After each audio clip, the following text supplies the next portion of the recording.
மழைக்காலம் தொடங்கியதோடு மாவட்டத்தில் காய்ச்சல் பாதித்தவர்களின் எண்ணிக்கை அதிகரித்துள்ளது.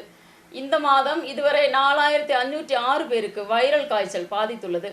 கடந்த தினம் மட்டும் 485 பேர் காய்ச்சல் பாதித்து சிகிச்சை பெற்றுள்ளனர். ஜூனில் மட்டும் 16 பேருக்கு சிக்கன் பாக்ஸ் உறுதி செய்யப்பட்டுள்ளது. கடந்த தினம் 2 பேருக்கு நோய் உறுதி செய்யப்பட்டுள்ளது. இன்ஃபுளுன்சா ஏ வைரஸ் பாதித்து ஒருவர் மரணமடைந்துள்ளார். 2 பேர் சிகிச்சையில் உள்ளனர். 691 பேர் வயிறு சம்பந்தமான நோய்களால் பாதிக்கப்பட்டுள்ளனர். அரசு மருத்துவமனைகளில் மட்டும் உள்ள கணக்கு தான் இது. தனியார் மருத்துவமனைகளின் கணக்கு கூட கூட்டினால் நோயாளிகளின் எண்ணிக்கை இனியும் அதிகரிக்கும். அரசு மருத்துவமனைகள் அனைத்திலும் காய்ச்சல் பாதித்தவர்களால் நிறைந்துள்ளது. அதிகமானவர்கள் அரசு மருத்துவமனைகளிலும் காலை முதல் நோயாளிகளின் நீண்ட வரிசை காணப்படுகிறது. பரிசோதனையும் மருந்து விநியோகமும் லேப் டெஸ்ட் உட்பட உள்ளவை பரிசோதிக்கும் போது ஏராளமானவர்கள் பல மணி நேரம் மருத்துவமனையில் காத்து நிற்க வேண்டிய நிலை ஏற்படுகிறது. தனியார் மருத்துவமனைகளிலும் சிகிச்சை பெறும் நோய் பாதித்தவர்களின் எண்ணிக்கை அதிகரித்துள்ளது. இரவு நேரங்களில் தான் தனியார் மருத்துவமனைகளில் காய்ச்சல் பாதித்தவர்கள் அதிகமாக உள்ளனர். பல அரசு மருத்துவமனைகளிலும் இரவு நேரங்களில் சேவை கிடைக்காததும் சிரமமாக மாறியுள்ளது.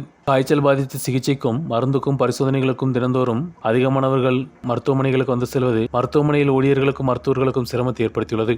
நியூஸ் பியூரோ, ராஜகுமாரி.